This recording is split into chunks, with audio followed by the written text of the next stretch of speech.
Hey everybody, it's me, Lindy Tate from Taterbuggin. We're here for our little Q&A, chat session, whatever you want to call it. We're just going to hang out and have fun. Do you have coffee with you? What you going to do? You're going to have a snack. Let me put this in here.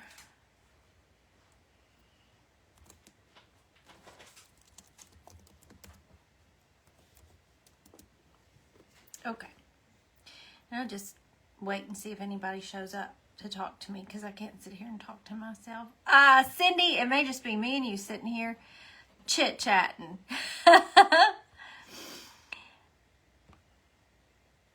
No, Regina's going to be here too. Yay, and Becky. Hey, Becky and Regina and Cindy. How are y'all doing today? What's going on? Hey, Laurie.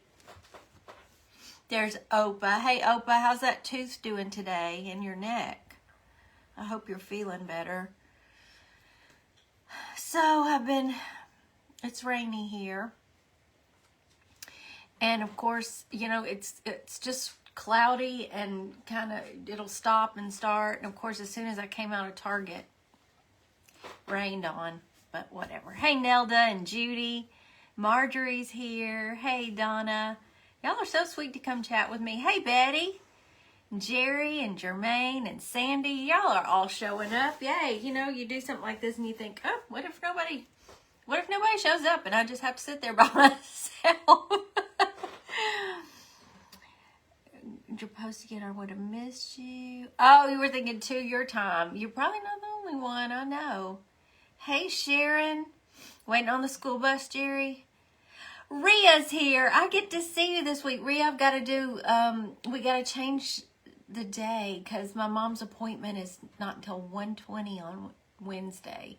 I've got to text you about that. We got to reroute a couple of things. I hope that's okay. Yeah, you know, even if just 5 of you showed up and wanted to chat, I'm great with that. Hey, Cheryl and Vicky.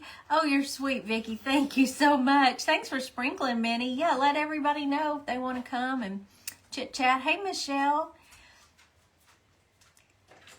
Oh, you just finished your... Well, I just made mine, so I've got mine ready today. Okay, that's a new name. Do we have it? Rokea? How do I say that? How do I pronounce that? That's beautiful. And welcome. Tooth better, neck stiff, rugged weather. Isn't for me either, Opa. That gets me every time. Hey, Linda and Kimberly. I do too, Minnie. I'm looking forward to this. Because usually, you've been working on projects, Becky. I want to see them. Hey, Linda. So, you know, usually I'm working on a craft or something and I don't get to read all the comments or I miss something. And this way, we can just hang out and talk. You're getting your afternoon coffee too, Vicky? Good. You're working on a headboard. Oh, good. Thank you, Betty. Hey, Luann. Is everybody having a good day? Opa's working on her daisy. Yay, I want to see it. Hey, Janice. Hey, Francis, how are you? And Jody Santana's here. Oh, how fun. Hey, Chris, Diana. Hey, Tammy. So did y'all think up any questions? Did you think up any chats we want to talk about? I got nothing planned. I'm just here. I'm going to be here to chat with y'all as long as I want to chat. Am I cutting my head off? There. Oh, you're drinking your coffee, Michelle? Yeah, it was warm yesterday. You know, I had to turn on the air for just a little bit out here, but it's cool today. It's like 65. Found your chalk, ready to get started, Betty. Yay. Hey, Lorianne, you stopped at Goodwill. I think you and Elizabeth have got in my head. I can't pass it hardly now without running in to see. I'm afraid I'm gonna miss something. Let's see. Autocorrect made me lamey. You know, with a name like Lindy, I answer to just about anything. Hey, Judy. I've been called a lot worse, so. Funny starter question. If you could be any animal, what and why? Well, now that's interesting. That could be any animal. Probably a dog. Everybody loves dogs. Is that what I want to be? Wow. That's thought-provoking. What about y'all? Hey, Darla, you're sneaking in? Wait, I missed that. Can we take a second for that t-shirt? Oh, this shirt? Not my first rodeo. I pinned the link to it. It's comfy too. This is a lightweight cotton. It's not the so much stretchy kind. I love this t-shirt. If you weren't on this art path, what would you be doing?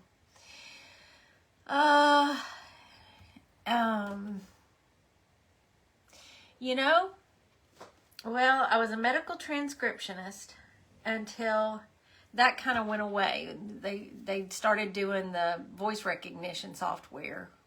I can't imagine how the reports that spits out.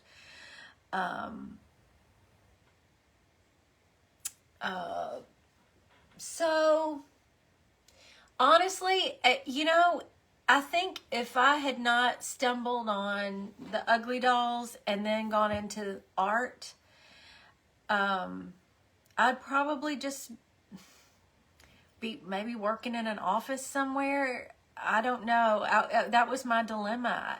After not working from, 1989 through 2013? No, 2000. You know, that looks funny when you're going in to ask for a job. So I don't know what I would be doing. Somebody asked my all-time favorite color, and Betty got it. Yeah, I think it's just that pretty teal color. I love that color. Yeah, this is Mr. Taterbug cut this out for me when we had our first booth at Southern Vintage. That was the sign. Looks like my car, and even has eyelashes on it. What was my favorite vacation? I've never been a big traveler. We went to Cancun on our honeymoon, which was fabulous, but my all-time favorite trip we've ever been on was to Maui. Love it. I'm easy though. Really, you know, plop me by a lake in a little cabin. I'm great. Hey, y'all come on in. Susan, Melanie, Jenny. Now, why what? I would probably be a wolf. Oh, somebody's going to be a wolf. Cloth, and I don't like the idea of paying $1 for a piece online. Any idea where to find cheap napkins? Leanne, go to Home Goods. Home Goods and Tuesday Morning are my favorite places to get the most pretty napkins. Yours is Purple Minnie and Marjorie love Maui. Yeah, Cheryl, you don't know the Ugly Dolls story? Y'all want me to tell the Ugly Dolls story again? One New Year's Day, I think it was New Year's, I don't know, I was still working. I was still a medical transcriptionist. I don't know.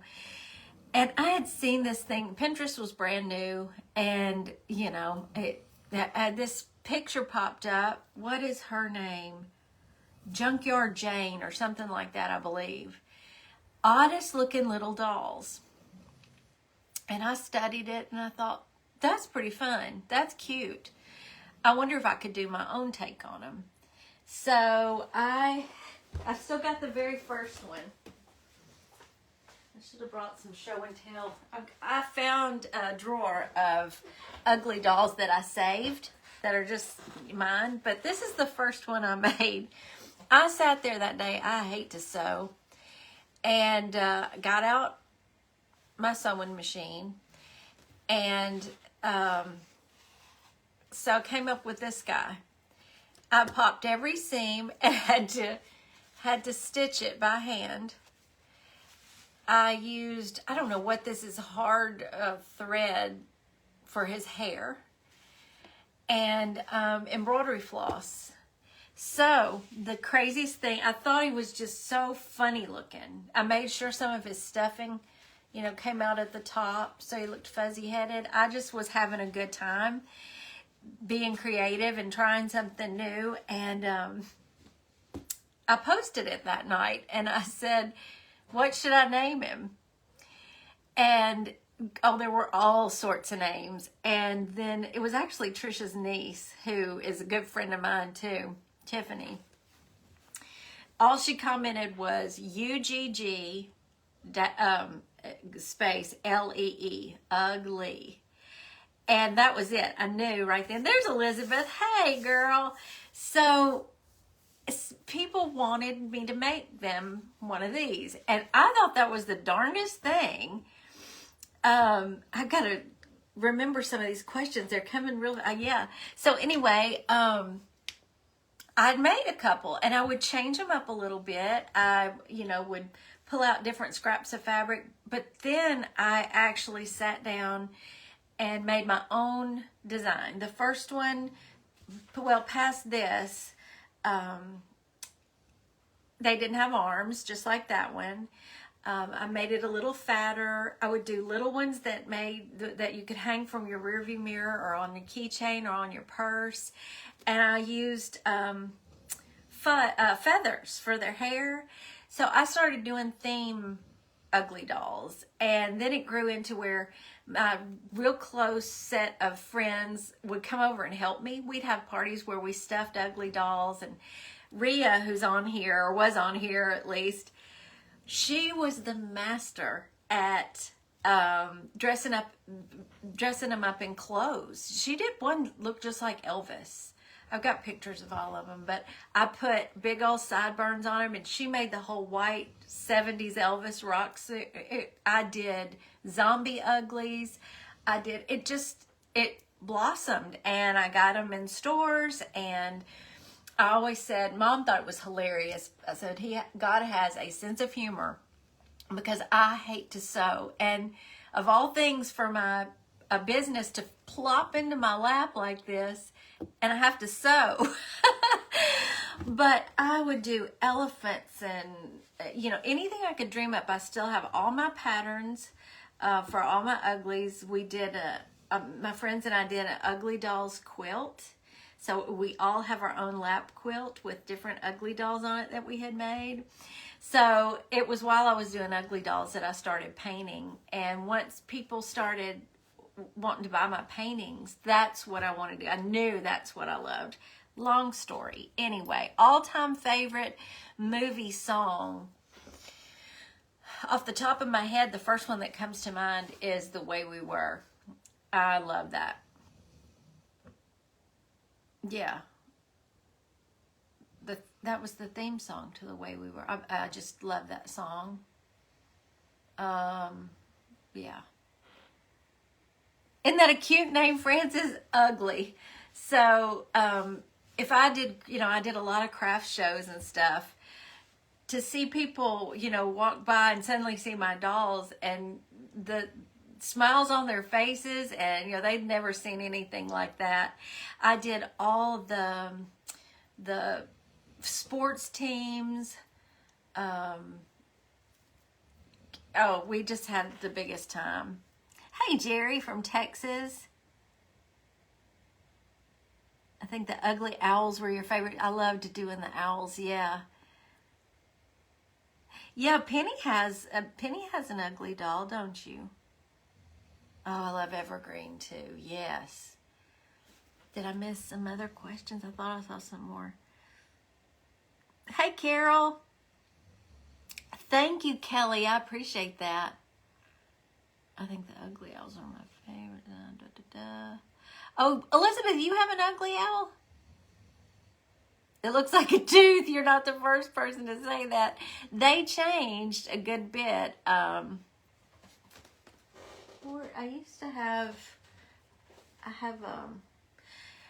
I've got the extra large size. If y'all want me to run get it, I think I know right where it is, and I could show you what they turned into later in the really big sizes. We had all sizes. I just saw that before I got on, Janet. I sure did. And an elephant. Yeah, I love, the elephant was one of my favorites. How I met Mr. T. That's an interesting question because we got a very different story than most people. My dad had been sick all my life. Ever since I was 9 years old, he had emphysema. And so when I was 20, he just got progressively worse, of course. And he had to go in the hospital. He had his lung collapsed. And so, gosh, I'll never forget that night. And so in that hospital trip, he ended up in the ICU. Oh, a little bird hit the window. Bless it. He was in the ICU, and the doctor told me and my mother, I was 20 years old. My mom was 46, maybe, at that point, that he was never going to get to go home. So back then, it's 1985, and when you have somebody in ICU, you know, there's that big waiting room. You can only go see them like 4 different times a day. And it just so happened that the day after my dad had to go in the hospital, Gerald's mother had gallbladder surgery, routine gallbladder surgery. Well, her surgeon nicked part of her small intestine, and it died, and gangrene set in. She ended up in ICU. So I was in college, trying to make it through that semester. It was first part of April when it first happened, and I had to work with my teachers. Like, I was getting a PE credit, so I took aerobics, and I would have to, they would let me switch times so I could make all the hospital times. I would make sure I got there for the morning one and the evening one and anything in between that I could get to. And I worked a part-time job downtown then too, so I would drive all the way from South Haven, Mississippi to the University of Memphis, take my classes, drive downtown, do my job, and then when I was still trying to get that PE credit, then I would drive back to university to take my PE class, and then over to the hospital in Whitehaven. For those of y'all who are local, you'll know that's a stretch. And you start to, when you're in that waiting room, you start to get to know everybody and who's got their person and how are they doing and why are they in here and all that. Hey, June. And so one day I was sitting there. I had come, well, I can't remember. I remember it was may have been an evening one. And there was this man that my mother knew, this older gentleman, who was a little bit older than my mother at the time, and they got to talking. Why are you here? Well, my wife is here, and turned out, my mother worked for the bank for 1,000,000 years, and she was his loan officer. And so anytime he would do banking, he saw my mother. He'd come in only to my mom. And I didn't think anything about it. So one day I was there waiting by myself. My mom must have been at work. And I looked across the room. You have, back then in the dark ages, you had that row of payphones in the ICU. So anybody could call one of those payphone numbers, and whoever was sitting closest to the phone would hop up and answer the phone and then call out anybody from the Thompson family, or whoever. And so they could get an update on, their people. So I was sitting there waiting, just like I did every other day, and I heard the phone ring, and somebody said, "Is anybody here from the Tate family?" And I saw this tall gentleman stand up. He was in you could tell he came straight from work. He had his tie on and everything. And he got up, and there was something about him, because I just watched him from across the room go answer that phone. And I didn't listen in on the phone calls or anything like that. I was way across the room, but I could hear him. He had a very nice voice. And the way he spoke on the phone, I just thought, oh my goodness. Speak of the devil, and he shall appear. What are you doing? We're doing our live Q&A chit-chat, and they had asked me how we met. And I had just gotten to the part where I heard you talking on the phone. It was a bar. It was dark. She was up on the bar dancing. Yeah. If you just walked in and that's really what you believe, I'm going to smack him. I'm going to be gone a little bit. Oh, where you going? Over to Jody's office. You just got here. I know, just going over to Jody's office. Okay. It's really not true. I never danced on a bar in my life. I barely went to it. I love this little lady. Get on out of here. I was talking about how much I love you. Yeah, who wouldn't fall in love with that voice? Am I right? So, yeah, those payphones. Any ornery Benita. I'll tell you what. I was telling a very touching story, and he came in and ruined it. So, anyway, it was really funny because in my mind, my silly 20-year-old self, I thought, that's the man I'm going to marry. And it was one of those fleeting thoughts where you actually go, what, did I just really think that? Who do you think you are, Well, that night, no, it may have been the next night, after work, so maybe it was a Friday night then, because I remember we had me and the girls I worked with would go out for dinner that one night a week. Elizabeth, he's terrible. You know better. She knew me. And so we're all sitting around the table and talking and everything. And I said, I just had to do it. I said, well, I've met the man I'm going to marry.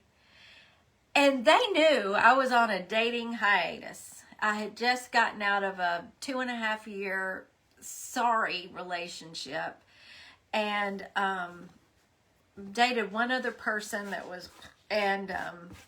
I just said, I don't have time for any of that in my life right now. I'm focusing on my dad. I'm focusing on finishing this semester. And so I wasn't dating anybody. And so anyway, I told them, I just blurted out, I said, well, I met the man I'm going to marry. And their faces, they all just stopped and looked at me and said, when? What's his name? And I said, I don't know. I don't know his name yet. And they're like, okay, whatever. Well, I've always had those friends to back me up who I said that to because he never believed that story. And they backed me up. They said, no, she really did. She knew that she was going to marry you. How I hooked to that man, I do not know. But it was about 2 weeks later that we were walking back he was going to see his mom, I was going to see my dad, and the nurse came and got us, we had to follow her, and only 2 per room, and all that, and we were chatting, and as we got to my dad's room, he said, you want to go have a Coke after this? I was like, thought you would never ask, man. I said, yeah, sure. I was really cool about it. But before that, there was a day, I had just come from aerobics. Hair in a ponytail. I had one of those stupid 80s sweatsuits on that the bottoms and tops match. Just looking my worst. And I was sitting by my mom, and I had a newspaper. I was looking at a newspaper. And Mr. Tate sat down beside her, and they got to talking. And Gerald was on the other side of him. This was before we had ever met. And so I just pulled that paper up big like this, and I was just thinking, Mom, don't, just pretend you don't know me. Don't introduce me right now. Please don't. And they're talking, and Mom goes, oh, well, this is my daughter, Lindy. I was like, behind the newspaper, I was like, so I shut it and smiled. He said, well, this is my son, Gerald. Thought of all times for her to introduce me. So, yeah. Really, Judy, you knew too, even for your sister. So that's another long story. Lord, if my answers keep being this long, you will get 4 questions done. Oh, me. That's our fun story. And I do love it. Let's see.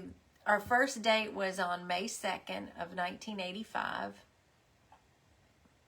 No, it wasn't. It was May 6th. And my dad never got to meet him. Biggest regret of my life.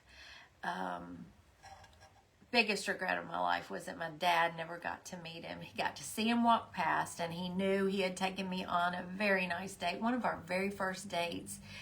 That man rented a private plane, and he flew. He had his pilot's license. He flew me over downtown Memphis. Does it get any more romantic than that? For goodness sakes. It's yummy. It's my afternoon cold brew coffee with a little whipped cream on top. Someone asked about, was I raised in church when I found my faith? Yes, I was raised in church, Baptist church.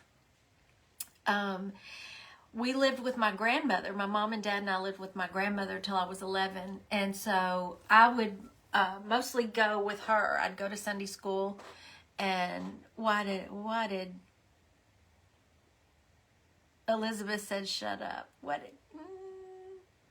Oh yeah, my mama instantly loved him. But my 2 aunts, my dad's sisters, oh my goodness. One day I walked up. They just thought he was something else. And they didn't know how serious I was about him. And because I was trying to keep it on the down low, and I didn't want to bother Dad with all that. And I had told him, I said, no, don't bother Dad with all this. He'll just worry. And oh yeah, he did, Elizabeth. He did. He had his pilot's license. It lapsed, I think, after we had Josh, because you got to keep it up. Yeah. Pat, we have 2 grown sons. We sure do.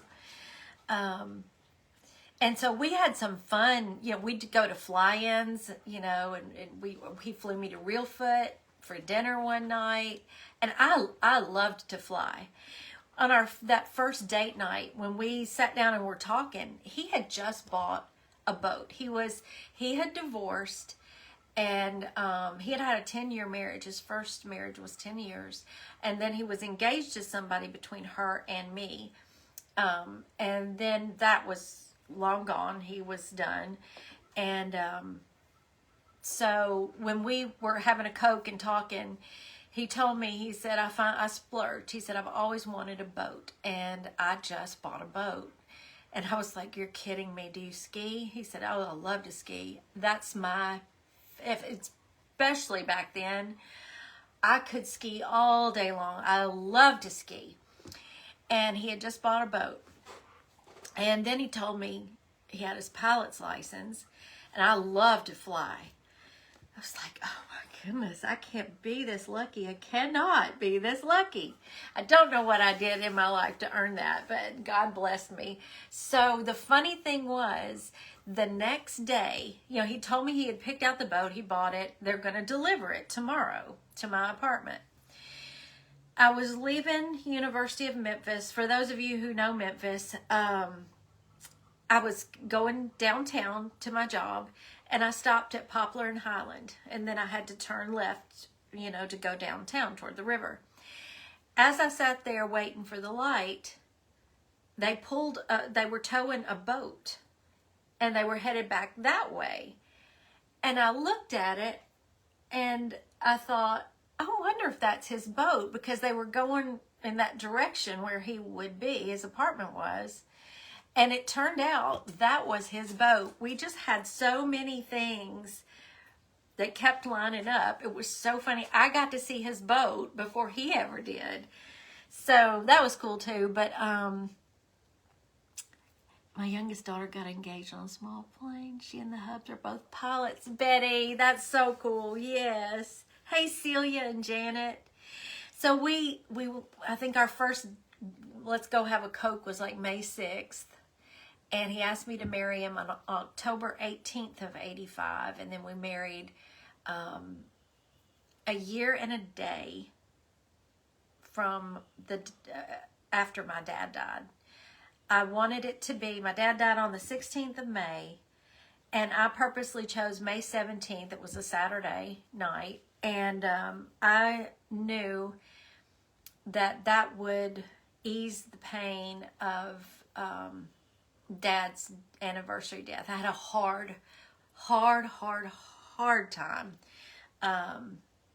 losing my dad. We were very, very close, and he was my everything. And I know nobody can ever change my mind about this. For me to meet Gerald 2 weeks before my dad died. I didn't get that. Could you try again? I'm not talking to you. I'm talking to my friends. Rude. Okay. So, sorry, that was my watch. And so I had at least 2 solid years that I didn't know at the time were massive anxiety from losing my dad. And even in my subconscious, I can't dream about Gerald and my dad in the same dream. If I'm dreaming and Gerald's in the dream, it will be my dad. My subconscious can't put the 2 of them together in my dreams. It's the craziest thing. But anyway, you married in 85 in October. Oh, wow. But just about the same day I got engaged. That is so cool. Oh, Beth, I'm so sorry to hear that. Ugh, it's hard. I mean, losing a parent is really hard. I was talking about my faith, and then I got back onto that. So I was raised in the church. I got lax about going to church. Late teens. And I don't know, Gerald and we got married in my home church. And then when the boys were little, we found this church out in Rosemark, which means nothing to most of you. My mom lived out in Rosemark. Mom and Richard lived out in Rosemark in the country. It's about 25 minutes from here north. Little country church. And we fell in love with it. And that was like our family. It was just a wonderful, wonderful church. And the boys grew up there, and we helped with the youth group always. I was best friends with the youth pastor's wife. Then they became missionaries and moved to Africa.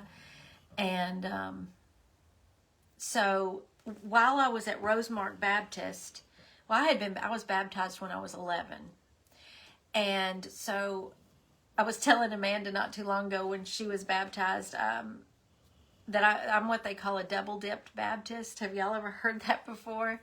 Because I was so young when I was baptized, once I had the boys and we were going every Sunday, I just felt compelled to rededicate my life, and I wanted to be baptized. I wanted to nail it down. So I did, and I was baptized as an adult then in Rosemark Baptist. And from there, there were some issues, as are the case sometimes. And plus it was 25 minutes away, and we were there every time the doors opened. And little kids, well, they were growing up then, but so anyway, we found a church out here, Faith Baptist. Dearly love that church. Dearly love that. You're a double-dipped Pentecostal. Really, Regina? There are a lot of us double-dipped. We just had to make sure, right? And Rebecca did too. Yeah. I don't think there's a thing wrong with it. So anyway, yeah. Now, I will say that since quarantine and stuff, I don't think I'm supposed to say that word. Anyway, since then, we've not been regular in church. We've not, I've got stories. We're not going to go into all those. My mother died 2 years ago. We were very close, best friends. After she passed, I've suffered severe anxiety, panic. Wonderful Christian therapist. I'm so glad, Pam. I am so glad. I regret, well, I was so young and there was so much going on in my life. I had tried to tell doctors before that I needed some type of help with the stress, and you know, they see you put together with your face on, and you know, they're like, you know, just exercise or take some deep breaths, or and that's all part of it too. But mine is next level, and it took having a severe breakdown, where I don't just have I don't do anything halfway. I don't just have panic attacks, or anxiety attacks, which are bad enough. They're horrible. When mine are next level, I have something called carpopedal response. And it took a neurologist to figure this out. And I even ended up in the ER one time and had to tell the ER doctor, look it up. It's called carpopedal response, blah, blah, blah. He went and looked it up and came back. He said, I went and Googled it. He said, your textbook. I said, yeah. But it causes your arms and legs, feet, hands to become paralyzed and around your mouth. It's an odd phenomenon that's very rare. And yes, they do, Betty. They very much do. And so we all the first night that happened, where I actually became paralyzed for it went on and on. And I can only imagine how awful it looks to see, because I'm in and out of consciousness. My neck can go back. It happened to me in the car with Trish one time. I had them a lot after that first one, and they told me I would, but I had to get it under control or your brain will shut you down quicker the next time. So I've learned so much about it and how to watch for the signs and what to do. And so anyway, it took, once I got unlocked, it took medication that night. And I don't remember, honestly, I was out of it. Somebody had medicine that they gave me. And by the next morning, I mean, I just was exhausted. You're exhausted from 2 hours of you contort. You can't. I remember my mom had come over. Gerald went and got my mother, and my hands were so contorted. She was trying to pry them open, and I remember hearing Gerald tell my mother, because I was in and out, but I remember hearing that I could hear, but I couldn't really see. And he said, "Mom, don't pull too hard on her fingers. I'm afraid you're going to break them. There she's locked." Celia, I have symptoms now that I know. The first one that I have is I usually start to shake, and it can happen over the strangest things. And then the tips of my fingers start to tingle, and my poor Chris inherited this. He has it just as bad as me, and we know how to deal with his too now. But so if I can get on top of it, when I see that start to happen, and really get on top of it, like I can take a quarter of my anxiety medicine now, where, in the beginning she told me to take a whole pill. That leaves me down for 24 hours. I can't. But I know how to handle it now, and I know one day we had gone to breakfast downtown, Mr. T and we were headed back home on the expressway, and the car in front of us had a blowout, and the tire just, it was a loud explosion, but the whole tire flew all over our car. We weren't hurt or anything. It scared the life out of me. They wouldn't give me medicine, Teresa. It took me breaking down. And my mom and Gerald had to take me to my doctor, who had seen me for years, and she had never, she was one of those that said how to manage it and stuff like that. Well, she saw me that morning. I couldn't brush my hair. I had no makeup on. I couldn't quit crying. Mom helped me throw on some clothes. And when they showed up, when she came in that room, I'll never forget the look on her face. And they had to talk for me. I could only cry. And that's when she put me on Celexa. I wouldn't take it. And she gave me something called Klonopin, if y'all know that. It's a big one, you know, and I just don't like taking medicine, but I knew I had to for a while there. And it was, so anyway, after the tire blew out on the expressway that day, it jolted. You know how a big scare like that? And I remember telling Gerald, I said, my fingertips are really tingling. And he said, okay, no, it's okay, you know, breathe, because he knew that was the first sign. And I said, yep, I'm, you know, always trying. And then they start to curl in like this, or they'll make fists before you can realize what's going on. And they get tighter and tighter. And he had to stop by Lowe's. It was right off the expressway. And I think I have to keep some medicine on me at all times for times like that. I can't be without it. And so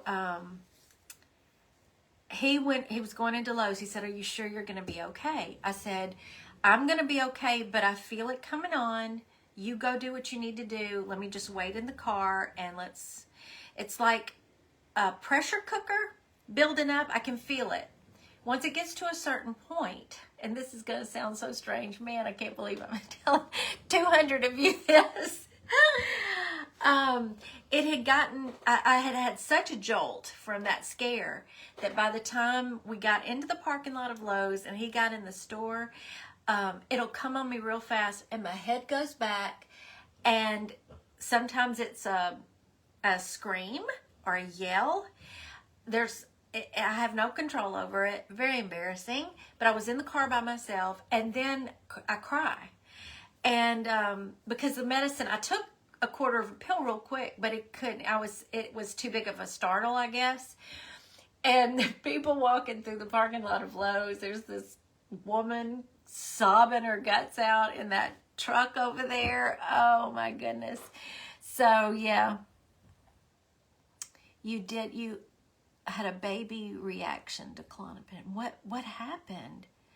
I can only take a quarter of a pill, and I only take it when it's really necessary. If it's really bad and that quarter, you know, hasn't helped me within an hour or so, I might take another quarter. But I just, it's anxiety. It's severe anxiety, Becky, but mine goes further, and it's called carpopedal response, where I become paralyzed. But what I saw Labriska ask me what happened to bring that on. Anything really anything traumatic, and we were going through a really tough time with some outside. Well, Chris was going through a hard time for somebody in his life, and you know, when it's your babies, even though he was almost grown, when it's your babies, it's bad. And you know, I can handle a lot of stuff coming at me, but don't come at somebody I love so much. So do they, Janice? Is it from anxiety? Is it I mean, I wonder if you have the same thing I do. I had to have an MRI, and I saw a neurologist to figure that part out, because none of the other doctors understood. You know, they could understand the anxiety, but not the paralysis. And only arms, legs, my feet, even when it gets bad enough, they go straight out.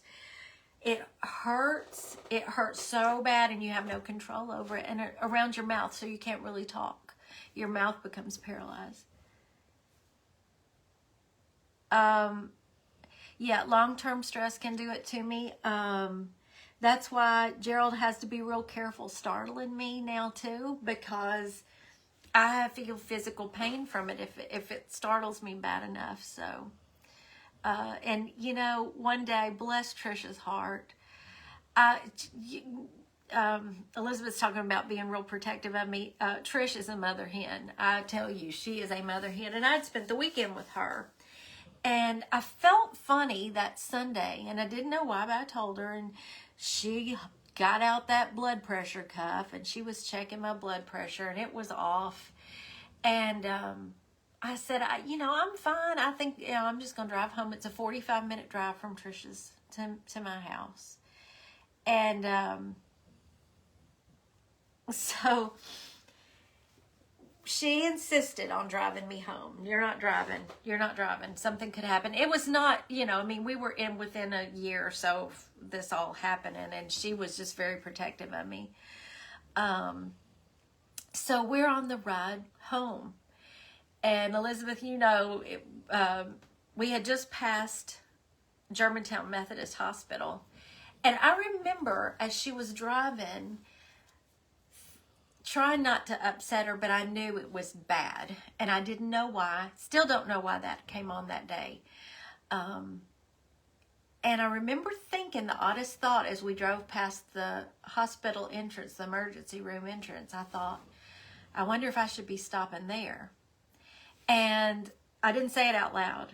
So we're driving, didn't say anything. And, is Trish here? So all of a sudden, I wasn't aware of it enough then. I knew I had felt my hands going like this. Didn't tell her. I didn't want to worry her.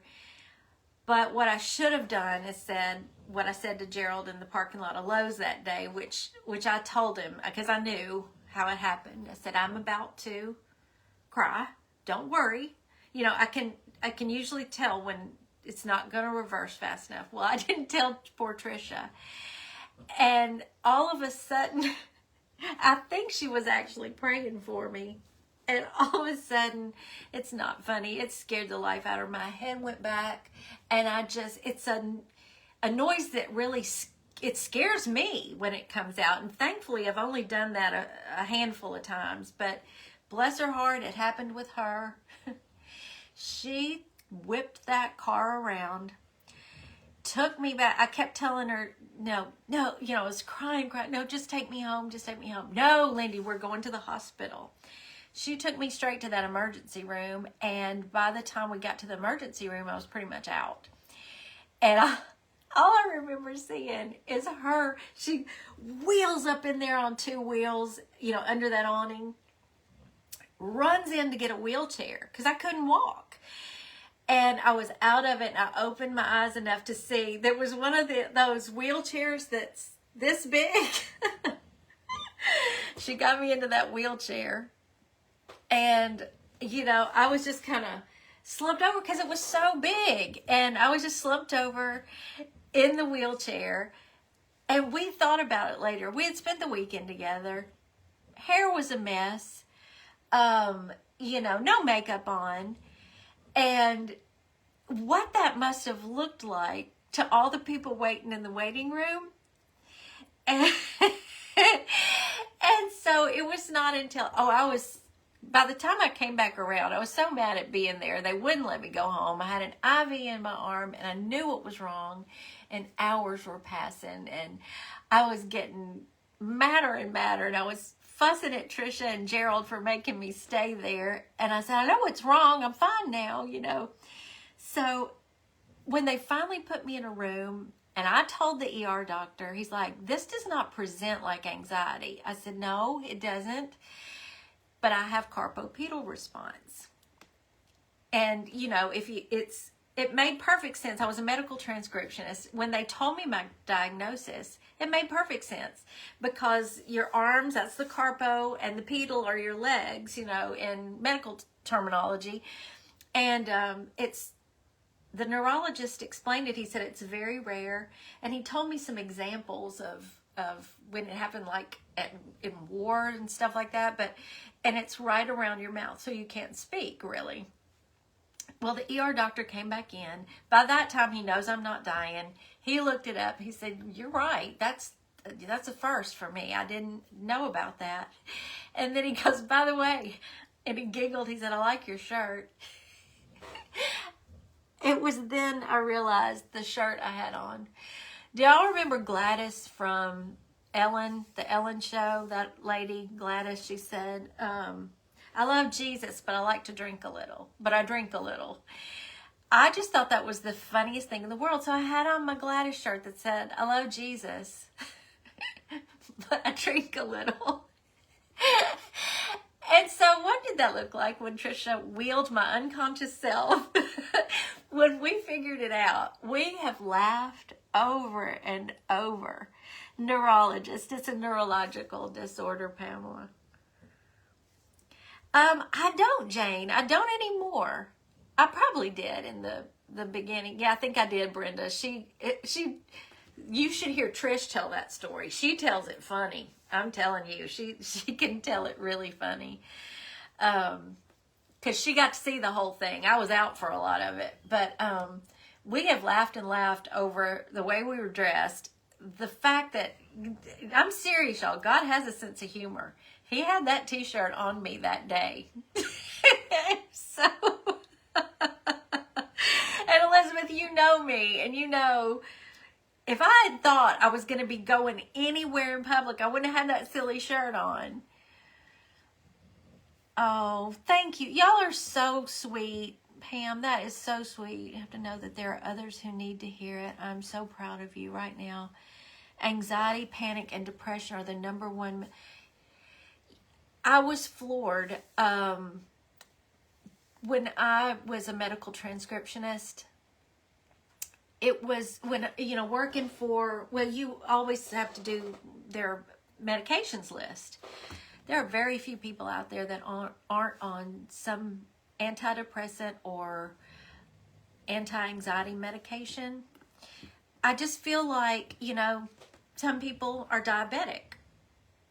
This is not any different than that. My brain does not produce a chemical, that it needs to produce. So I have to take, if your thyroid goes wrong, I don't feel shame in it. First, probably, I felt weak. And, that bothered me. I don't like to feel weak. I want to be a strong person, but I'm not. So anyway. Oh, Pamela, I'm so sorry to hear that. It's hard to navigate. It really is. Were you, Janice? I think we've talked about that before. I believe so, because I remember you saying you were also a coder. That's something I thought about, since transcription kind of went by the wayside, I thought about maybe going into coding, since I, knew the terminology and stuff. Y'all have made it so easy to be real. Y'all have been very accepting and understanding. I guess the first time I talked about that, and I remember thinking long and hard before I shared that one, was when I decided, I kind of touched on it with neurological art. And then we talked about art journaling, which that's one thing that helped me a lot. Yeah, it does, Elizabeth. And the way they explained it to me, a professional explained it to me, is that once you have something like that, even if you don't go all the way to being paralyzed like I do, even in an anxiety attack, and this may help some of y'all, I was told that you have to work to not have them. You have to watch the symptoms. You have to know your body and know that it's coming on, so you can kind of get on top of it. Take your medicine if you need to, because if you let it escalate to that point too often in a row, she said, you will literally, your brain will start to take over. If you can't find your car in a parking lot, you will completely break. It's like,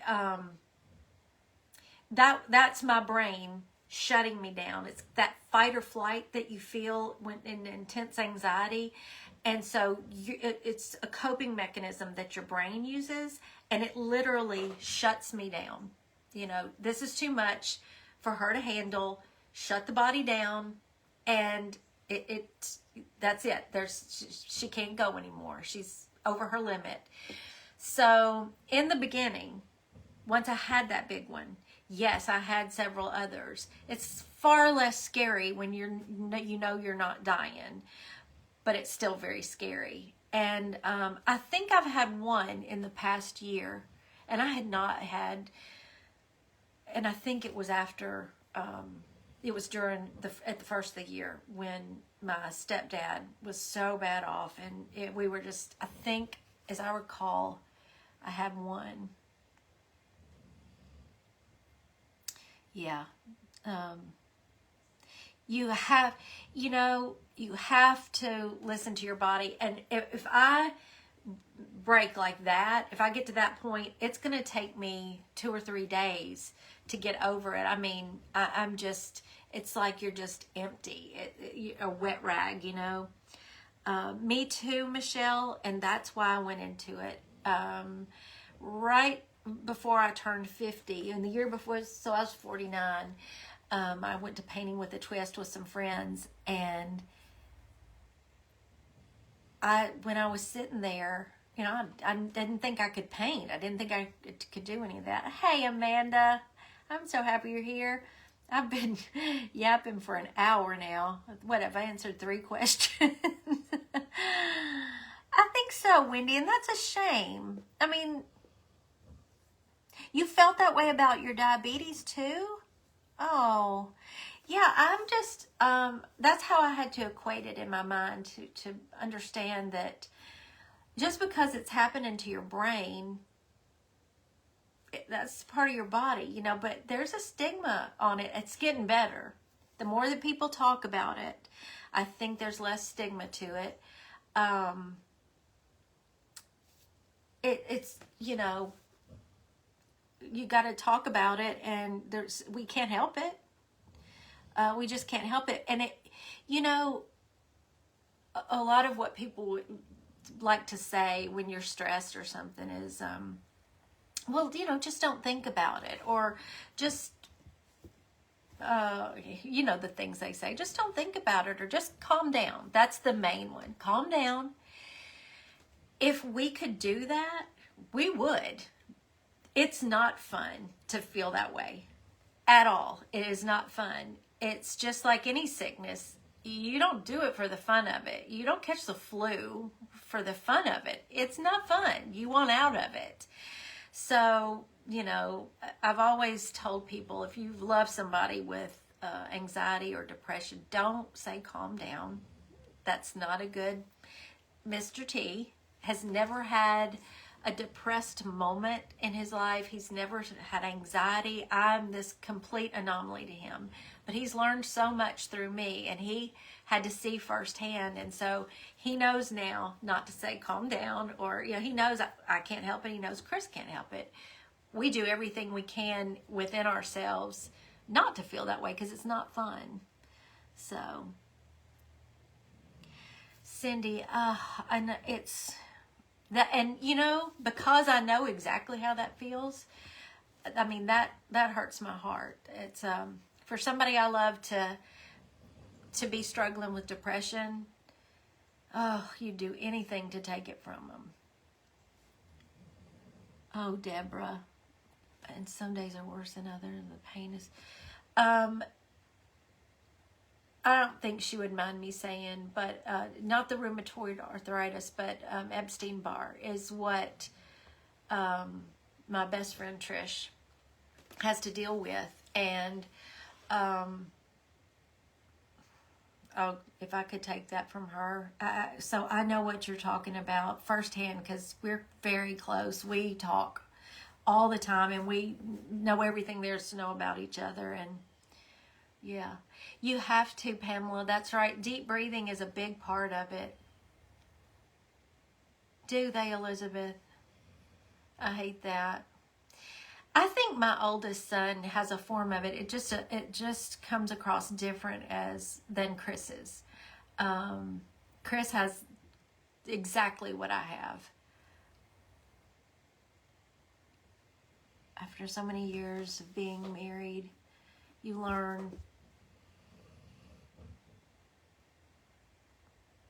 a lot. He can even tell when I'm about to have one. So can Mr. T. He will notice, and I've done this even before the panic attacks.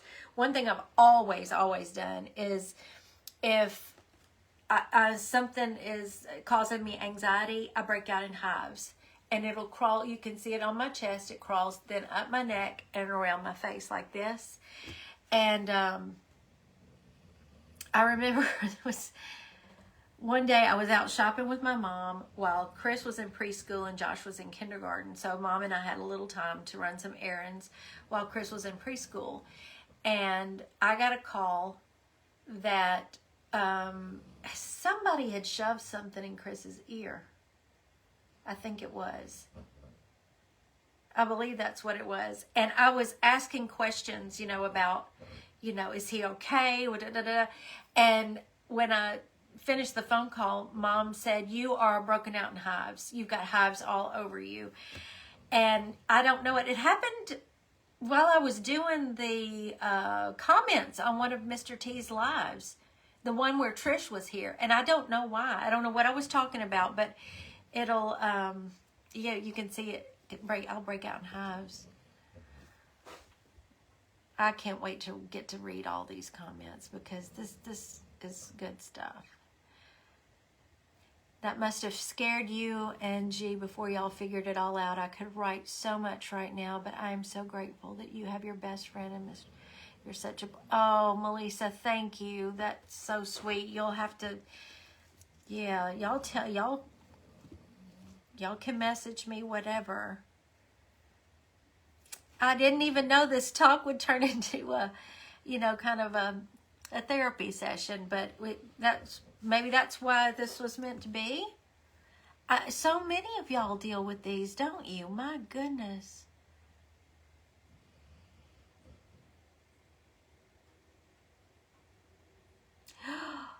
Oh. Like something out of a... Oh, I'm going to have to read those, Becky. Who said that? Wow, Janice, we are a lot alike.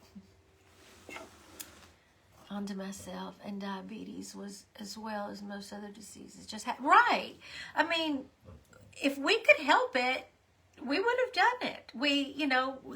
These are things that are out of our control. And you don't want to say misery loves company in this situation, Elizabeth, but there is comfort knowing you're not alone and knowing it's not just you. I'm so glad, Carol. Oh, Becky. Oh, my word. How old was she? Oh, my goodness. And I think I saw the follow-up that she's okay, though. Oh, my goodness.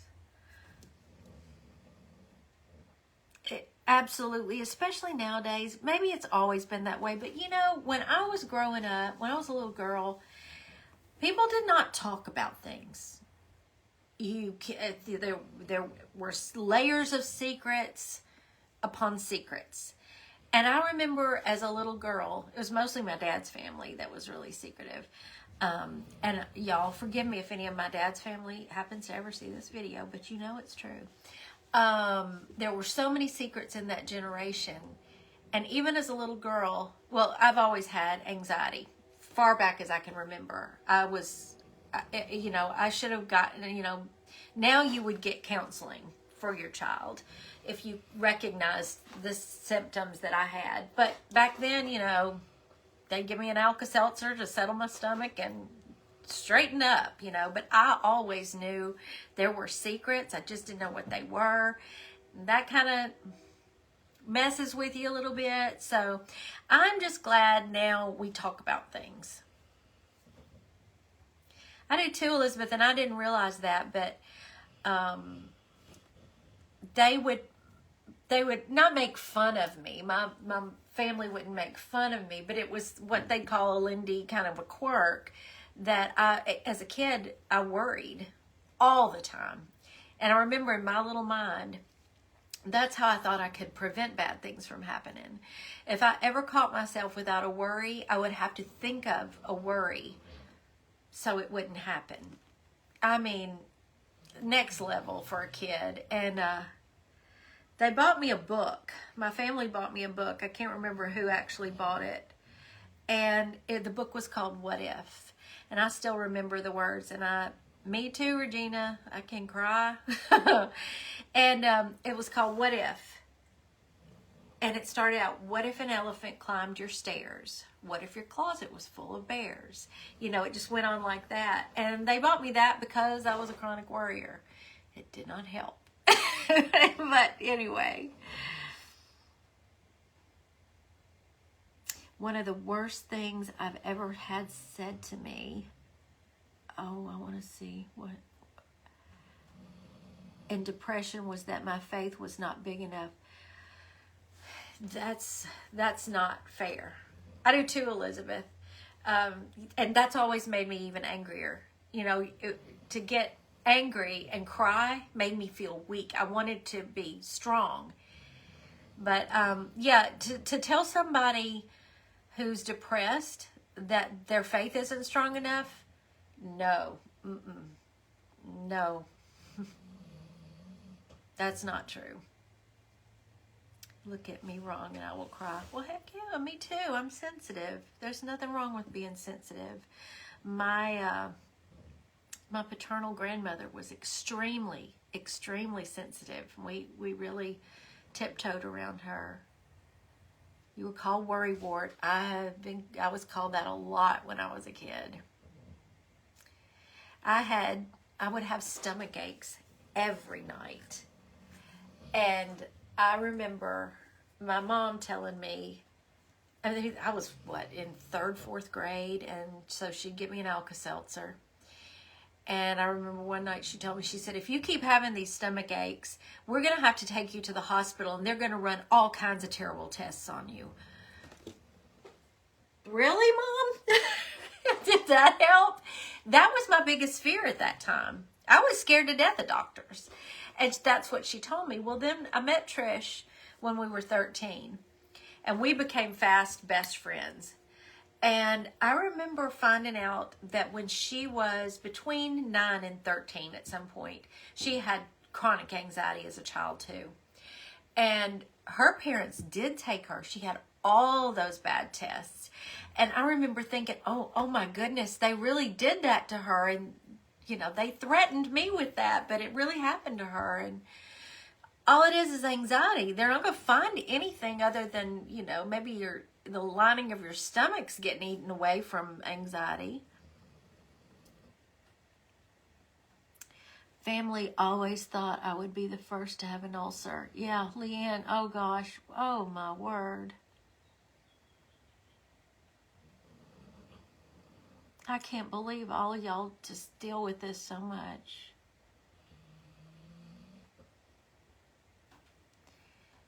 If I were going to choose a condition, it would certainly, let me see what it, yeah, Amanda, we do. And you missed my story. I mentioned you earlier about your baptism. I was telling her about being a double dip Baptist, so apparently I'm not the only one of those too. It is like being on a roller coaster. Well, throw in, after I had my children, I always had, you know, PMS, bad cramping as a teenager and stuff. But after I had my kids, I had PMDD. It was terrible. I would have, on a good month, I would have 2 decent weeks. But that was a good month. And it took a lot of doctors to figure that out too.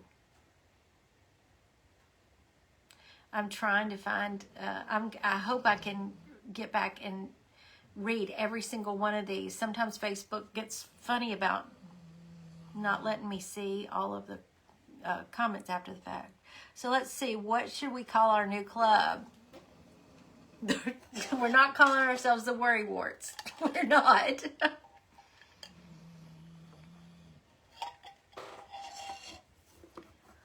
Not understood, or to be kept hidden and not mentioned. Having this for a few years, and plus, you know, y'all, most of you probably know that when you get over 50, so much changes, and you don't worry and fret over some of the insecurities, or at least I don't, that I did. I froze. It's like Facebook saying, that's enough, girl. That is enough. Oh, yeah, Leanne, you do what you have to do to cope and to keep, take care of yourself. You have to. And there's nothing wrong with that. So, well, I'm glad we got into all of this. Even if it helped one person for me to talk about that, if one of you has carpopedal response and you didn't know what it was, or if, heaven forbid, next week one of you has that happen, you might think back on this and go, okay, I'm not dying. Now, I will say that doctors did tell me if I let that continue and I don't get it under control, yes, I could have a heart attack in one of those episodes. So stuff like that, you realize when it gets to that point, okay, we've got to do some work about not letting them happen. And so they're very rare. But I guess I'm not as self-conscious in my 50s as I have been the whole rest of my life. And you realize people they're going to think whatever they're going to think about you anyway, and you do the best you can. You do the best you can.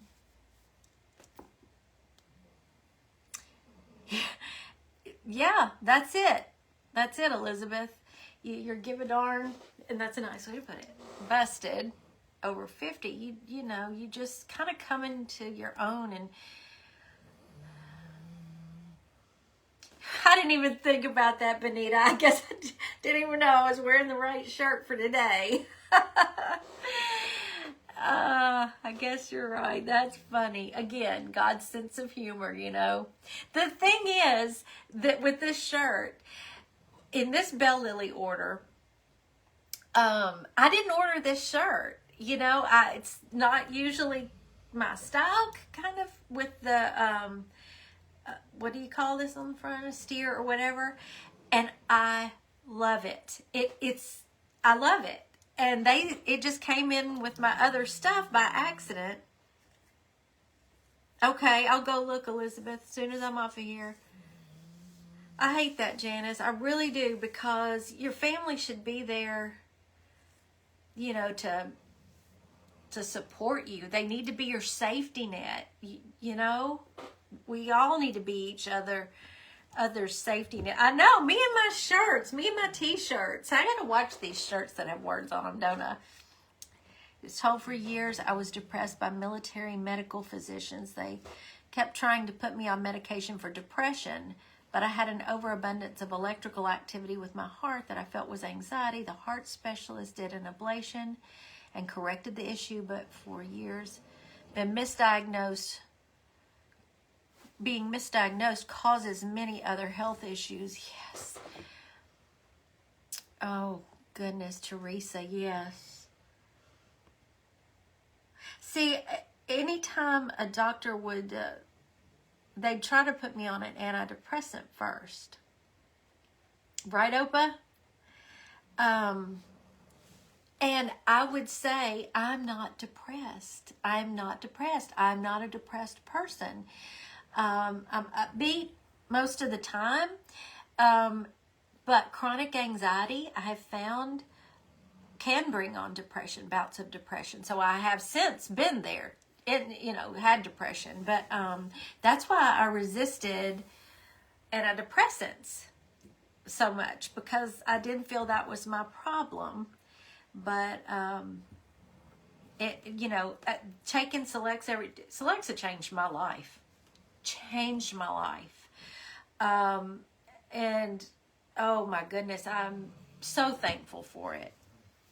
Any little misfiring will change the way the machine operates. Exactly.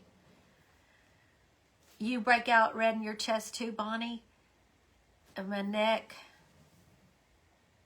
That's how mine does. If I'm put in a situation that makes me very nervous. I don't like being put on the spot. Yeah, I'm the same way, Bonnie. It'll do it.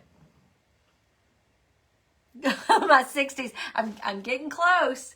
I'll be there shortly, so.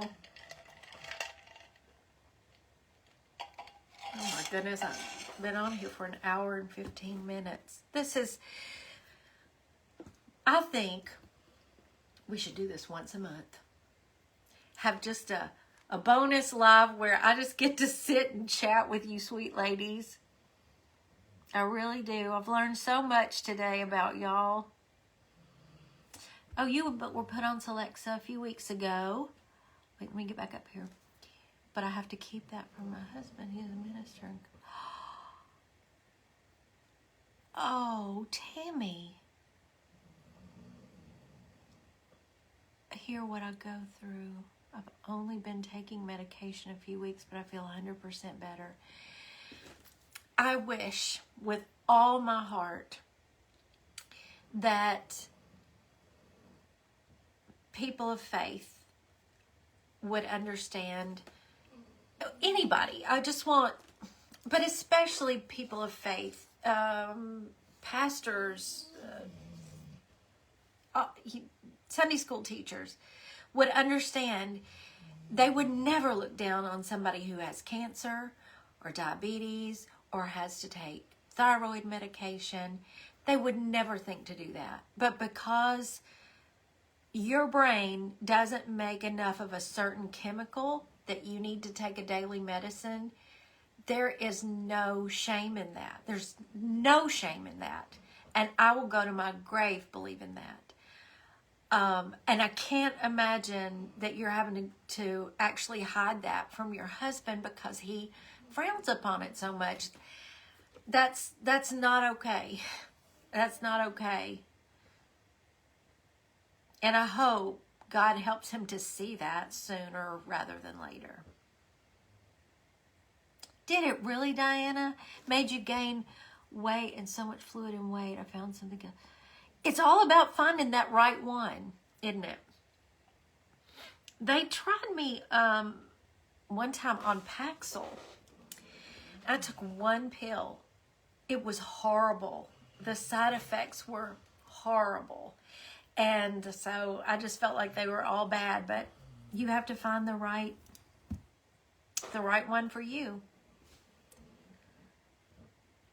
Yeah, that's not how Jesus sees it. It is not. I mean, God created us, you know? No, we're not perfect. We live in this world where, you know, things happen and the environmental, there's genetics involved. Chris came by it naturally. He got it from me. I hate that worse than anything. When I see him struggle and I know I passed it to him from my genes, that makes me feel horrible, but we don't have control over it. I can't beat myself up over that, you know? You know, when I had the breakdown, I had lost a bunch of weight. I weighed 113 pounds. I had done Weight Watchers, and I think I was starting to stabilize. I was about up to 118 when she put me on Celexa.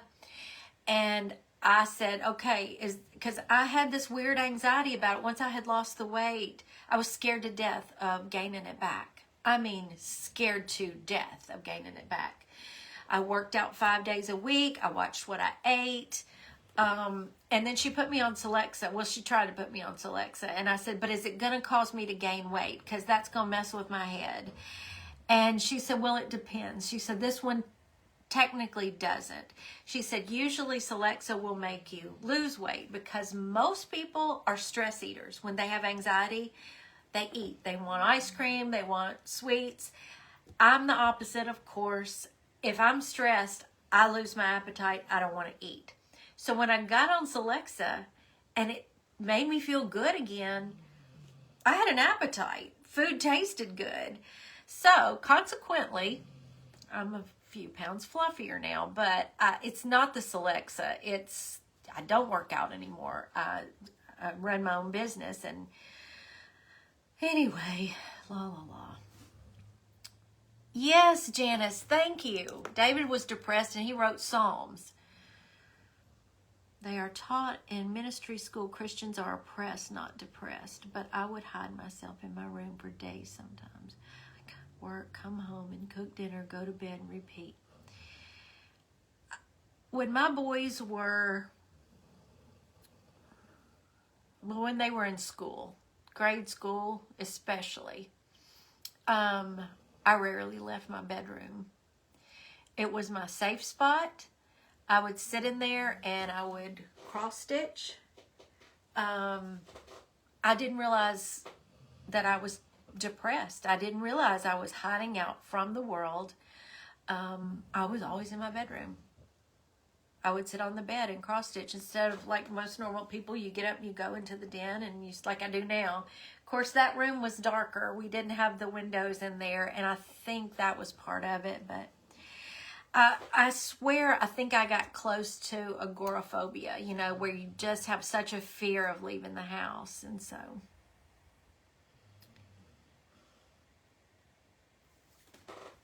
it's watching all my favorite crafters who have helped me get through the loss of my son. Oh my goodness. You know, I just feel like if I come on here 3 days a week and make something or paint something or do something with y'all, hang out with y'all, I mean, it's as much for me as it is y'all. I didn't see this coming, this community, how wonderful y'all are, how giving, how generous, how uplifting.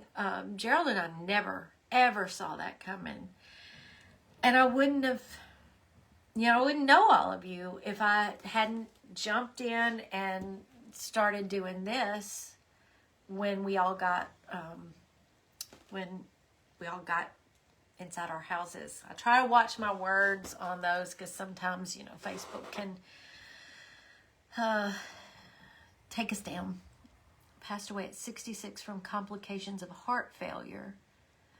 My kitty in September, my 5-year-old. Oh. You know, it's stuff, it's hearing things like that. That I don't know. It's, the word that always comes to my mind is humbling.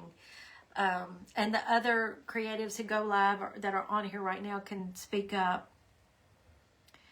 For y'all to say that, that, you know, watching me craft or sitting here listening to me talk forever helped. That's everything to me, and I mean that. you know, God knows my heart. I mean that. I didn't see that coming. I remember I got a message from a lady who had been in the hospital in ICU first with the virus, and she was long term. I didn't know this until after the fact, until after she was on the mend. She sent me a long message, and she said that it got to where even her respiratory therapist, when they come in the room, they say, "Are you watching Lindy?" They knew me by name. I was a permanent fixture that made her feel better. And I just... there are no words. I thank God. That's... oh, I'm not going to cry. That one gets me the most. To hear y'all say that anything we do has helped, especially with what I see that you've been through, that it's really bad. Tell me to lose your 5-year-old Grinch. I can't imagine. Anyway, whew. Oh, Teresa, that's so sweet.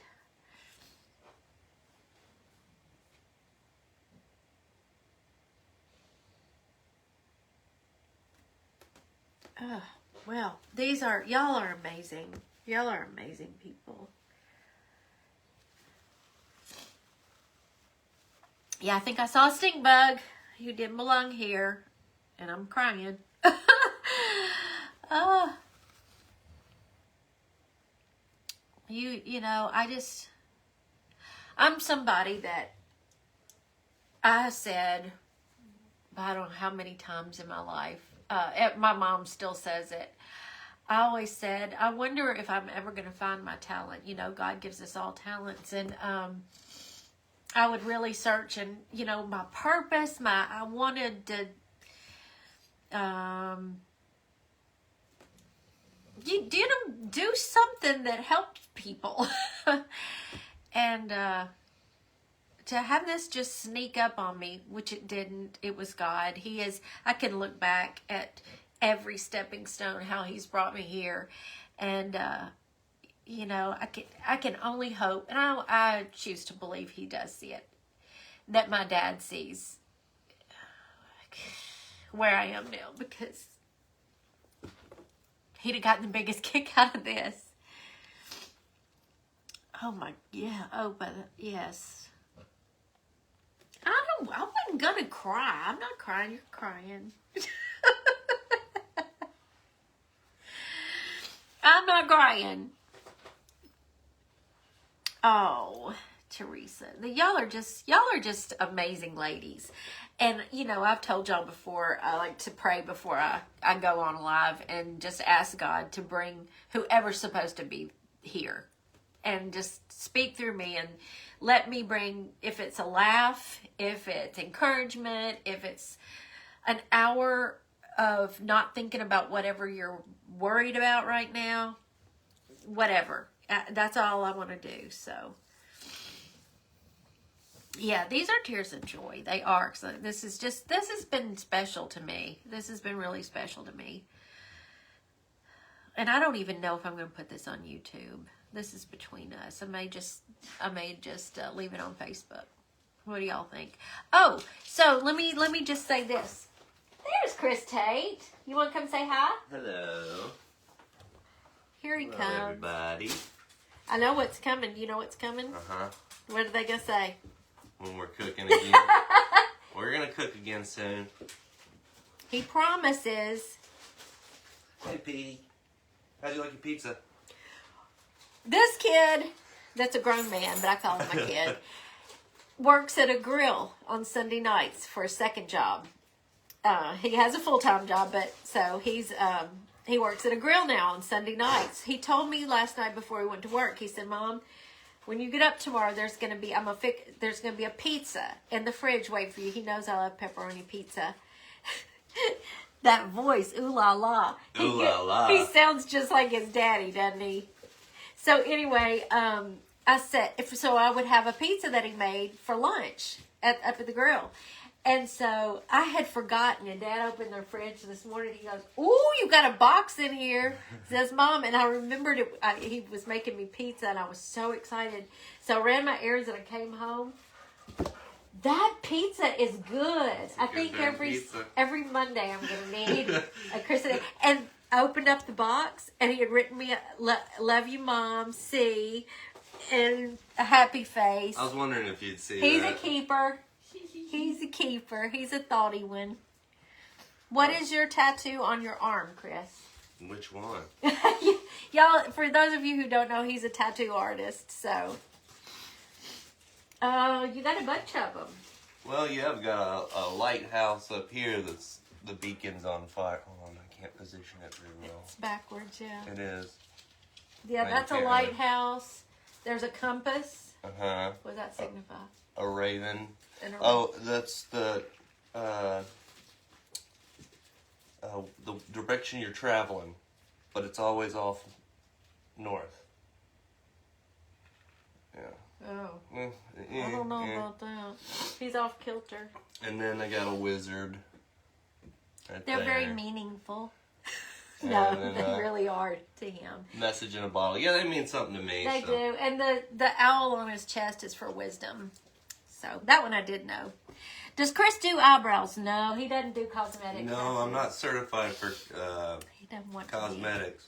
He didn't want to do cosmetic tattoos, but he did. He's done a couple on me. I got 3 little ones, and he's yes, good. direction in life. Yes. I don't know why I couldn't say that. Because you're your mother's child, and when you get in front of a life, we have no words. Yeah. Although today I had words, didn't I? So anyway, All right, we all have fun. okay. Bye. He's we'll in- cook again soon. Yeah. He is in Bartlett. Well, Memphis, northeast. Mouse's Tattoo. Our other son lives in Colorado, and he is an IT specialist. He works for an IT company but his account is actually for the federal government. So he could tell us what he does, but then he'd have to kill us. So.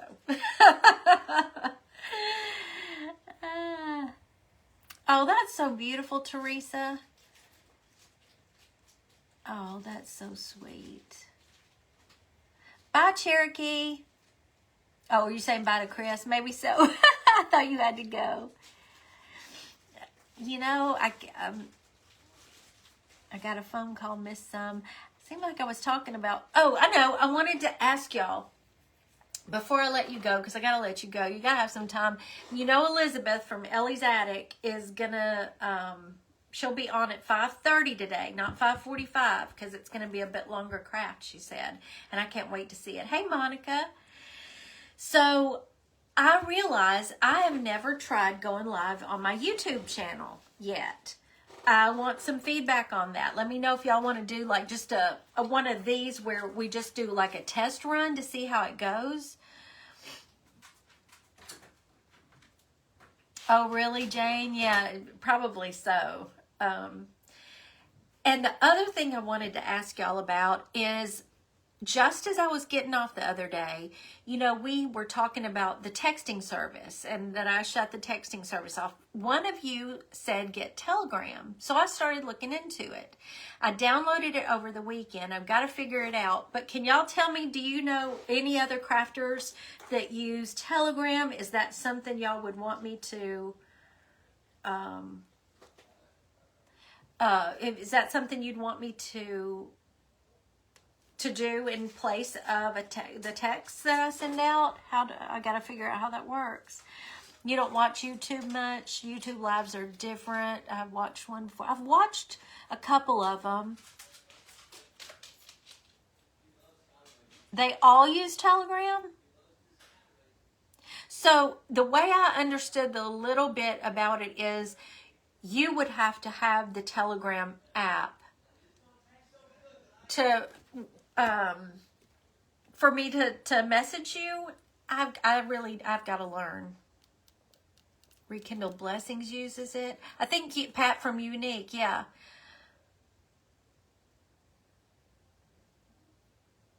It's so simple. Okay, I'm probably just making it harder than it should be. I just need to get in there and mess around with it. Chris Hunter uses it. So y'all love it. Okay.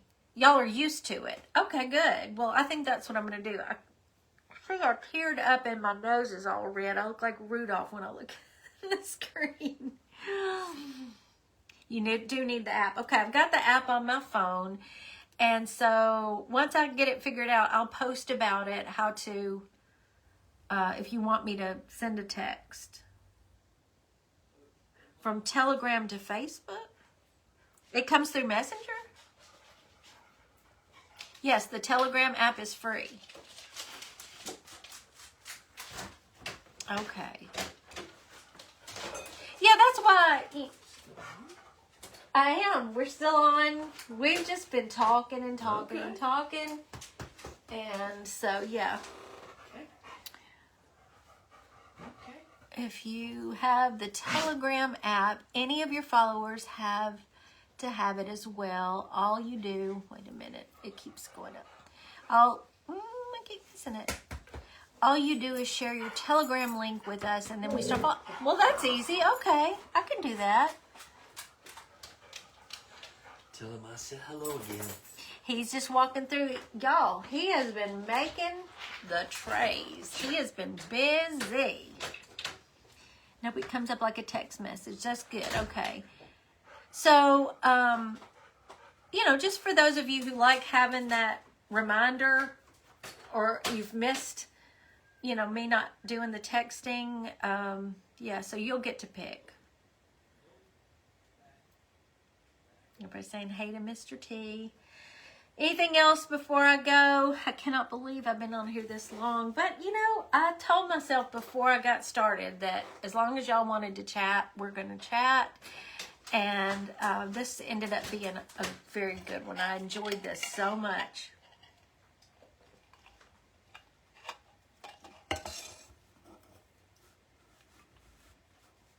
I have to wait for the lag to catch up and see.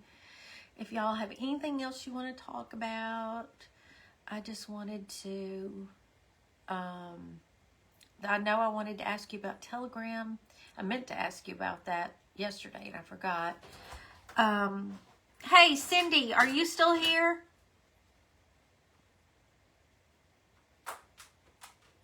I see Betty's here. Yeah. One thing I did want to do today. It's been a long time since I gifted anybody with paint classes. So I would like to gift, so if you've stayed, if you have hung all this time with me, there's a reward. If you would like to try out one of my paint classes, lettering class, art journaling group for free, let us know. Cindy, would you choose 5 for me? And I'll get you in. All you got to do is when, Cindy's going to name off the 5 that she randomly chooses from people who like to try the classes. And then all you've got to do is message me which one you want, and I'll get you into that group. If you don't know what they all are, go to taterbuggin.myshopify.com, click on art classes, and they're all there for you to choose from. Yeah, I'm so glad I didn't get too sidetracked again. I keep forgetting that, and I wanted to, it's been a while since I gifted any paint classes. Oh, Joe, that's so sweet.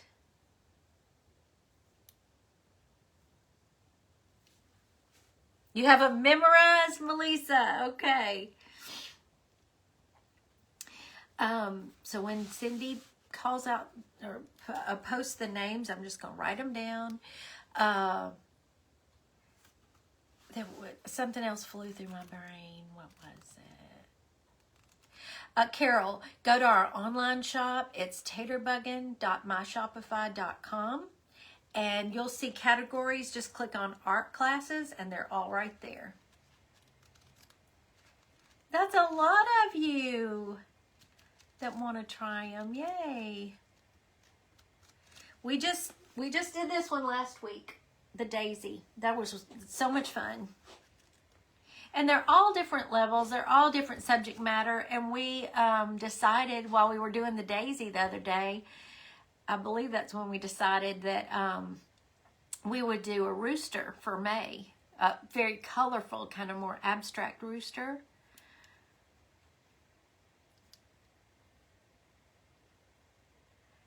That's okay, Denise. They're virtual. They're right here on Facebook. So you can live anywhere in the world and you can still do my classes. Sarah, Lena, you are wonderful. Elizabeth and I were talking about you the other day, as a matter of fact. You're just always so encouraging and supportive. Thank you for being you.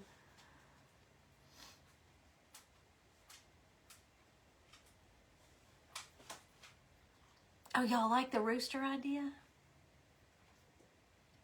Oh, who's new here? Wait, it won't let me scroll up. They're going too fast. Deborah, welcome. I'm so happy you're here. This is not my typical live, so I'm usually making something or flipping something. Sue Condor. So pretty.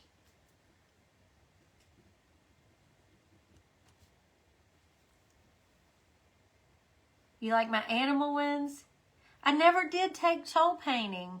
When that was popular, I swore I didn't know how to paint, or, I didn't have any talent, and so I didn't do it. I didn't start painting until I was almost 50. Connie, I break it down. I make them as easy. You just wouldn't believe. You couldn't do it. Deborah Finch.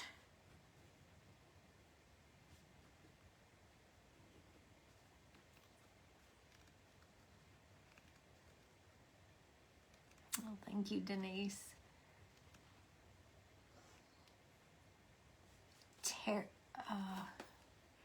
Did I miss one? Is it Terry Hamrick? Is that right? Yes, Deborah. Message me and tell me which one. Esmeralda Peck. I'm getting confused. Is that... Okay. Laurie Stevenson. Wait, Sue Condor, Laurie Stevenson, Terry Boyer Hamrick, Esmeralda Peck, and Deborah Finch. Y'all message me. Come on. Let me scroll. No, don't tell me what time it is. I want to scroll up here. Tina. Oh, thank you, Tina, and welcome. That's so sweet of you. Thank you for saying that. That means a lot to me. Lori Stevenson. And y'all, don't give up.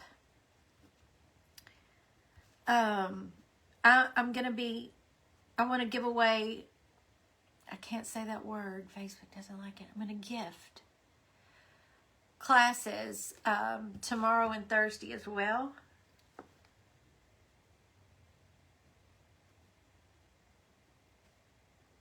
Okay, that's 5. So, if you're watching tomorrow afternoon, we are going to try, I'm going to test out something that I just wanted to try, making our own rice paper. So I'm going to get off of here and prep a little bit for that, make sure I know how to do it. And oh, thank you, Monica. That was so sweet. Thank you.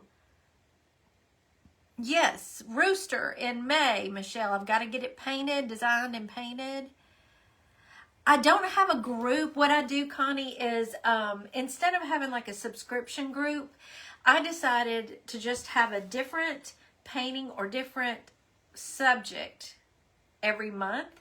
And that way, if you can pick or choose. If you don't like daisies, you don't have to sign up for April, If, so you're not bound by $10 a month. You just do them as you want them. So what I'll do within this week, I hope, is to get that rooster designed and painted, and I can get that in the shop and post it, and you'll see what we're going to do. And then decide if you want to sign up for that one or not. And they're all paintings except one is a hand lettering group. So it just keeps going, they all do. They're all available to you. And the other one is an art journaling journey group. We're having a fun time in there. So need something else for your kitchen. We'll have to do a fun one. We have more bad bugs. Okay, so have I covered everything? Surely in an hour and 45 minutes. My goodness. I'm excited about the rooster. We were trying to come up with it, and somebody said a colorful rooster, and I just thought that's going to be fun. I love to paint roosters, especially when they're all bright colors and everything. So, okay, y'all. I love you. Mean it. There's a lot today. We're going to get off here so Cindy can get some rest. You need some ideas for a coffee bar. I have a coffee bar woodblock print. Have you seen that one? It's in the shop.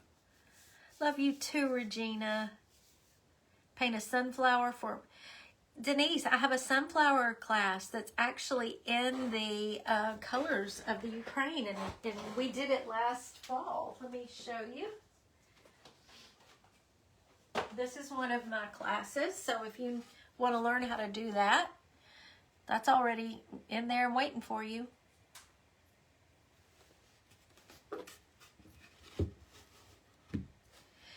Yeah, tomorrow at 4 o'clock, back to my usual schedule. Tuesdays and Thursdays at 4 Central. So I'll be back tomorrow. We're gonna try making rice paper, and I don't know what we're doing Thursday yet, but we'll see. Will be something. There's a slight chance. And I'll let you know as soon as I know for sure. But there's a slight chance that I might switch Thursdays live to either Wednesday or Friday. Because y'all saw Rhea. Yeah, I'm still live. I'm still live, Carrie. I've been live since 2 o'clock. Oh my goodness. It's a lot. Nobody will make it through this on replay. My friend, my bestie, that lives in Clarksville now, Rhea, who was on at the beginning, is going to get to come in town Wednesday and Thursday of this week. And I have not seen her since before the world shut down. And I just need to hug her neck and spend some time with her. So,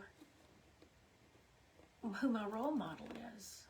What do you think on that? So anyway, I have to take my mom Wednesday at 1:20 for her biopsy, her skin biopsy. And so I may have to move that around. But I'll let y'all know it plenty in ahead. I commend you for doing this live. Very informative and I'm sure very helpful to some. Love you too, Tria. Thank you for that.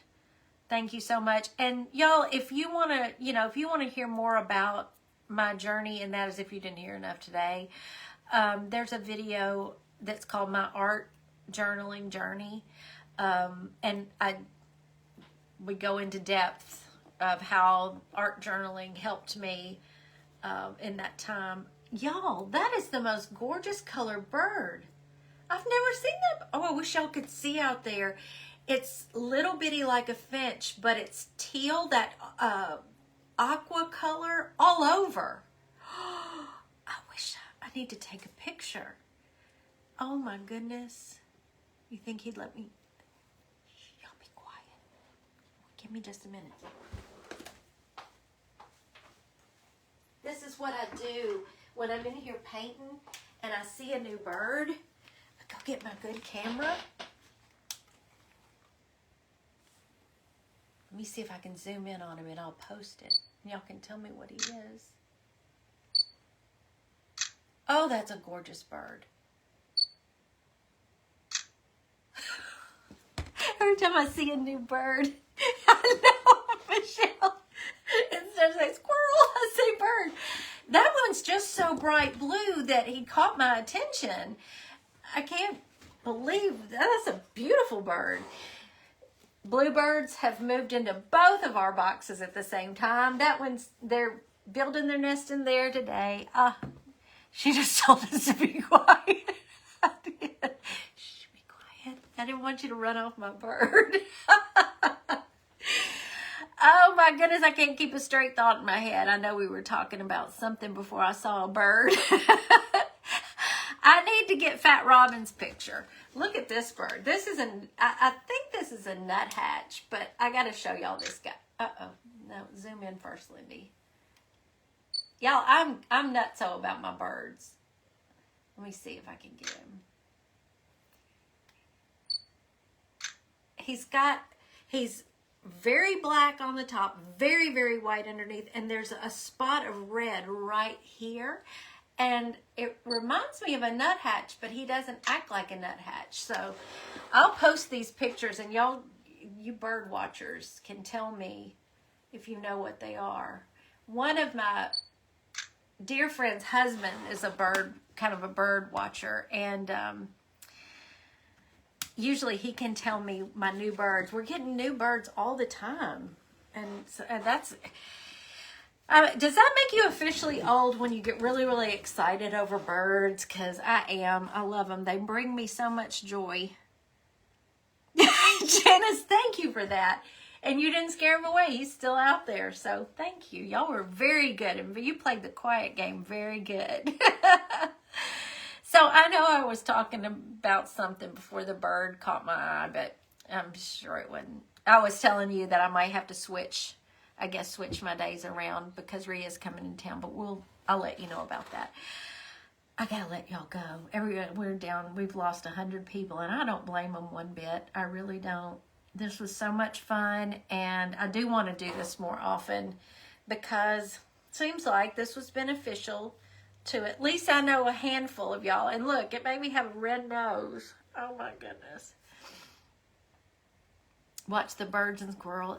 I'm telling you, with the French doors in our den now, I can just sit there and watch them. And of course, when I sit out here to work, this is all windows now because it used to be our screened porch. And the joy, makes me very happy. That black and red bird, black, red, and white bird I just took pictures of. You remember when we made our wreath of suet and birdseed? We did that live. He's actually on that wreath now eating it. Is it a grow beak? Oh, that's cool. Let me... Y'all just hang out with me while I take pictures. He's enjoying that wreath that we made live. Okay, maybe I'll get some decent pictures. Started taking pics of birds too. I hope one day. Wait a minute. She can earn something from... Yeah. I toyed with photography before Ugly Dolls. I loved to go out to the country, and there was some hunting land that Gerald and Jody got to hunt on closer here to us. And we could drive out there, and there was an old abandoned house that we could go in. And I took a lot of pictures there, and old barns that were really cool. And I used to love to do it. Now there's two of them. It must be a male and female. I'll download these pictures and I'll post them so you can see what I'm taking pictures of. It's just, and it's these new birds that have shown up today. Every time there are new ones, we try to figure out what they are. You know, I had seen one that looked like a cross between a goldfinch and a sparrow. It turned out to be a pine warbler. Say that without sounding southern. It was a pine warbler. I'd love to take photography classes. And I want to learn how to throw clay. You know, do the pottery wheel and everything. I'm dying, Chris. Okay, Facebook keeps freezing me up. I'm gonna go. I'm gonna take my big red nose out of here. And I love y'all and know that I mean it. And I'll see you tomorrow at 4. Have a great evening and watch Ellie's Attic at 5:30. And I don't believe Amanda's on tonight, but I think Lee may be on tonight. I don't know. Anyway, watch all your favorites. Love y'all. I'll see you tomorrow. Bye.